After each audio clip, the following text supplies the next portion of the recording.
Kajang Semang, apa kabar saudara? Berita Bali kini hadir menjumpai Anda bersama saya Bavani Nafaratri. Serangkaian berita aktual seputar Bali telah kami siapkan untuk Anda. Berikut 3 berita utama untuk hari ini.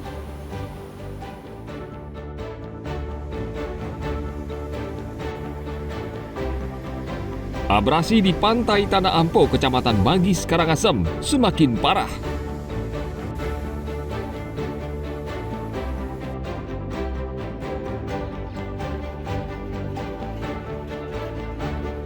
Anak buah kapal yang hilang dalam musibah terbaliknya kapal motor Dolphin Cruise 2 akhirnya ditemukan tewas.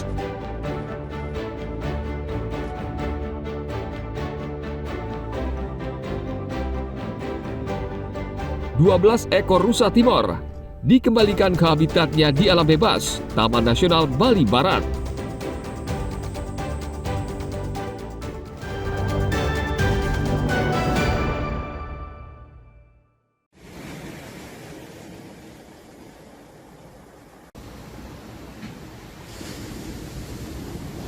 Abrasi di pantai Tanah Ampo, Kecamatan Manggis, Karangasem semakin parah.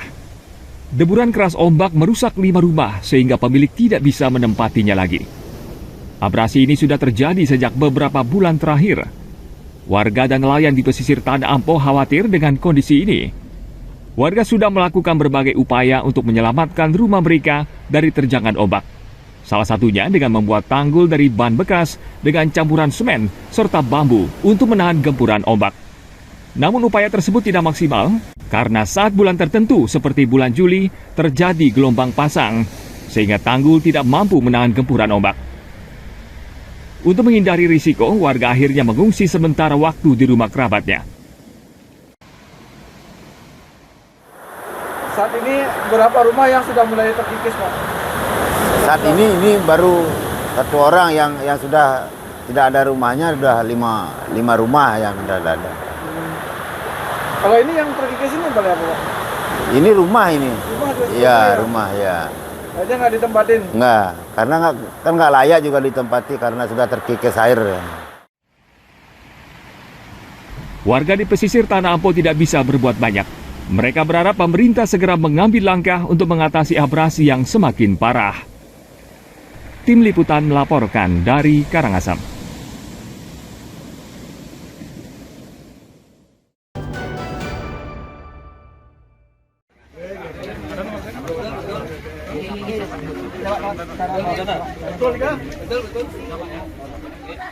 Kadek Adi, anak buah kapal yang hilang dalam musibah terbaliknya kapal motor Dolphin Cruise 2 akhirnya ditemukan tewas. Jasadnya terdampar di pantai sekitar 150 meter dari lokasi terbaliknya kapal. Kadek Adi yang berusia 23 tahun adalah satu-satunya ABK kapal motor Dolphin Cruise 2 yang tidak selamat dalam musibah ini. Tim SAR gabungan mengevakuasi jasad korban ke rumah sakit dan sekaligus menutup operasi pencarian.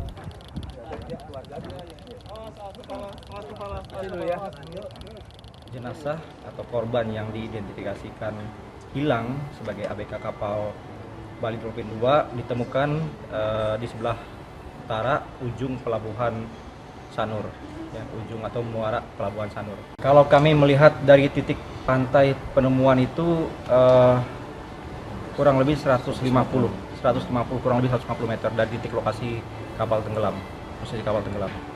Kemudian dilakukan evakuasi oleh tim SAR gabungan untuk segera dilakukan membawa jenazah menggunakan ambulan untuk ke rumah sakit Profesor Murah di Denpasar. Dengan ditemukannya korban sesuai dengan manifest dan jumlah ABK, semua sudah ditemukan baik dalam kondisi selamat dan meninggal. Otomatis dalam waktu dekat ini operasi SAR dinyatakan dihentikan ataupun ditutup. Selanjutnya terkait dengan penyelidikan ataupun terkait dengan kasus ini, nanti otorita pelabuhan bekerja sama dengan instansi pemerintah terkait akan melakukan pekerjaannya selanjutnya. Musibah terbaliknya kapal motor Dolphin Cruise 2 menyebabkan 3 orang meninggal dunia. 2 warga negara asing asal Tiongkok dan 1 ABK bernama Kadek Adi. Tim Liputan melaporkan dari Denpasar.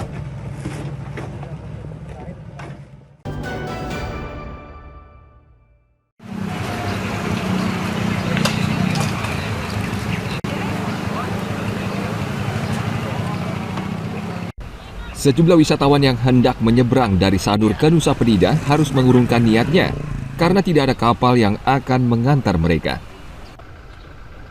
Pengelola Pelabuhan Sanur untuk sementara menunda seluruh operasional kapal penyeberangan pasca musibah terbaliknya kapal Dolphin Cruise 2 pada Selasa sore kemarin. Gelombang laut dan ombak yang tinggi di alur menuju Pelabuhan Sanur menjadi pertimbangan untuk menjaga keselamatan penumpang. Aprianus Hangki, Kepala KSOP Kelas 2 Benoa mengatakan, penundaan operasional berlaku hingga batas waktu yang tidak ditentukan dan menunggu cuaca kembali normal. Di Pelabuhan Sanur kami lakukan penundaan keberangkatan kapal yang dari Sanur menuju ke tujuan Nusa Lembongan ataupun Nusa Penida, dan kami juga sudah koordinasi dengan Sabandar Nusa Penida untuk menunda juga keberangkatan dengan tujuan Pelabuhan Sanur, mengingat saat ini cuaca gelombang yang ada di muara Pelabuhan Sanur cukup tinggi, dan kami berharap jika memang cuaca atau gelombang sudah mereda, kami akan membuka kembali jalur pelayarannya menuju beberapa pelabuhan. Dari operator menyambut baik apa yang telah dilakukan oleh pemerintah, khususnya dari KSOP untuk menunda, dan kemudian juga kami minta kepada para operator untuk menyampaikan langsung kepada para penumpang atau calon penumpang terkait dengan penundaan tersebut. Kami coba koordinasi dengan para operator, dengan adanya penundaan resmi dari otoritas yang terkait, maka tiket itu bisa direfund oleh operator, seperti itu. Pertama itu pagi-pagi itu ramai, jadi kayak normal aja. Oh, saya bilang, oh ini mungkin kita menyeberang ramai-ramai.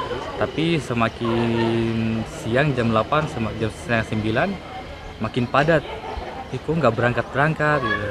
Ternyata informasi katanya cuacanya tidak mendukung dan tidak diperbolehkan untuk berangkat dari pihak Sabandar. Oke, sebelum Nggak tahu, kita baru tahunya tuh pas di sini. Tidak ada informasinya juga. Mungkin ya kurang informasi aja sih sebenarnya. Pasti kecewa ya, karena kan ini liburan impian kan, kita jauh-jauh mau ke sini buat liburan. Iya, apalagi pertama kali. Kapal motor Dolphin Cruise 2 terbalik di alur Pelabuhan Sanur atau sekitar 150 meter sebelum bersandar akibat terempas gelombang laut setinggi 3 meter. Kapal membawa 80 penumpang termasuk kru kapal. 3 diantaranya meninggal dunia, yakni 2 wisatawan asal Tiongkok dan 1 ABK. Tim Liputan melaporkan dari Denpasar.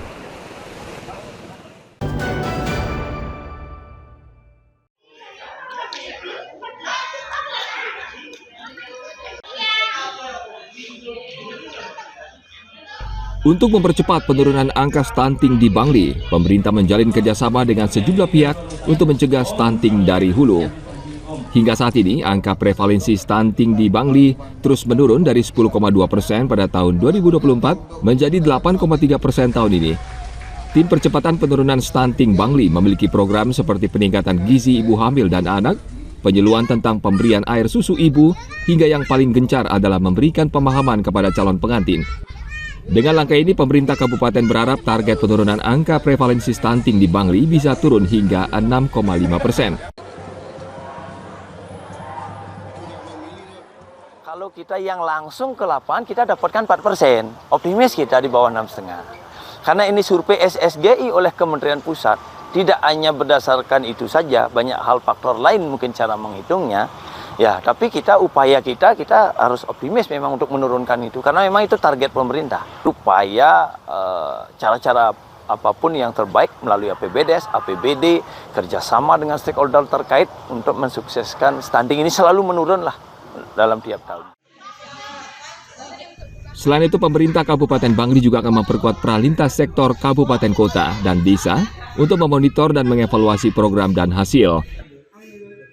Dengan demikian, penyusunan peta jalan penanganan stunting di Bangli terwujud.